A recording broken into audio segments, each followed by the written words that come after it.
Bien-aimés dans le Seigneur, bonjour. Nous sommes aujourd'hui mercredi 17 mars 2021. Que la paix de notre Dieu soit avec chacun de vous. Ce Dieu qui nous permet d'être encore ensemble ce matin pour le partage de sa parole. Nous sommes dans le Nouveau Testament, dans l'évangile de Luc, au chapitre 9, le verset 33 qui nous dit ceci. Au moment où ces hommes se séparaient de Jésus, Pierre lui dit, « Maître, il est bon que nous soyons ici.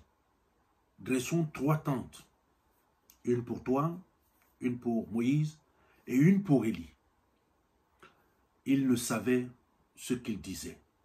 Bien-aimés dans le Seigneur, je partage avec vous ce matin un passage de la Bible qui nous interpelle sur les paroles que nous sortons de nos bouches à tort et à travers.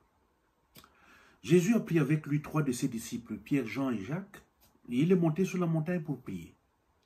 Alors qu'il priait, l'aspect de son visage a changé et son vêtement est devenu d'une blancheur éclatante. Pierre a été profondément impressionné par cette transfiguration du Seigneur. Parce que plus tard, quand il écrit dans sa 2e épître, il va parler de la majesté et de la gloire magnifique qu'il a vue de ses propres yeux et la voix du Père Céleste qu'il a entendue dans ses oreilles. Mais au moment de la transfiguration, son cœur et son intelligence spirituelle n'avaient pas encore cerné le sens de l'œuvre du Seigneur.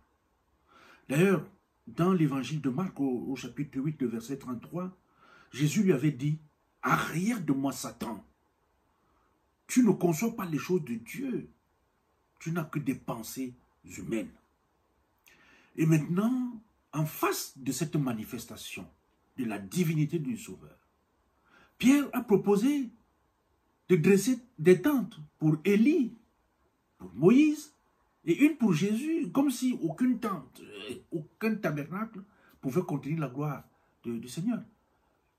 Et c'est pour cette raison que dans le texte, il est dit, il ne savait ce qu'il disait. Devant, il est émerveillé, il se met à parler. Bien-aimés dans le Seigneur, nous ne sommes pas meilleurs que Pierre. Et ces paroles pourraient souvent être celles qui sortent de nos bouches. Nous prononçons tant de paroles futiles, irréfléchies, des paroles qui provoquent des troubles, des querelles, qui causent des problèmes.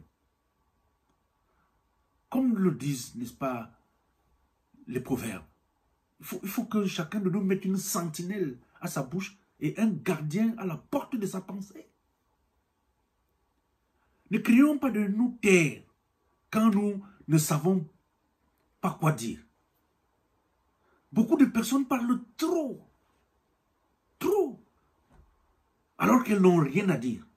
Partout, elles parlent à n'importe quel moment, devant n'importe qui, et à partir de n'importe quoi, un mot, une situation, elles démarrent leur cassette, elles mettent le volume et ça bavarde, sans rien comprendre. C'est fatigant. Pour Pierre, il aurait été préférable de ne rien dire à cette occasion. Ne parlons pas pour parler. Nous qui sommes consacrés à Dieu pour annoncer son message et témoigner pour lui, pesons nos paroles, veillons sur nos conversations. Pierre avait besoin d'une révélation du Seigneur lui-même. Une nuée vint les couvrir et de la nuée sortit une voix. Celui-ci est mon fils bien-aimé, écoutez-le. Aussitôt, les disciples regardaient tout autour et ils ne virent que Jésus seul avec eux. Que la présence du Fils bien-aimé nous éteigne, que nous ne voyons plus que lui. Et puis, comme les disciples, reprenons le chemin qui mène à la croix. La foule nous attend, comme nous dit la suite du récit. Ne prêtons pas nos langues à autre chose qu'au service et à la volonté de Dieu. Le thème de notre prière ce matin est le suivant. Nous qui portons le message de Jésus, pesons nos paroles, surveillons nos conversations. Amen. Seigneur notre Dieu, merci pour cette nouvelle journée de vie et de partage de ta parole. Sois le gardien de nos propos. Nous t'avons prié au nom de Jésus.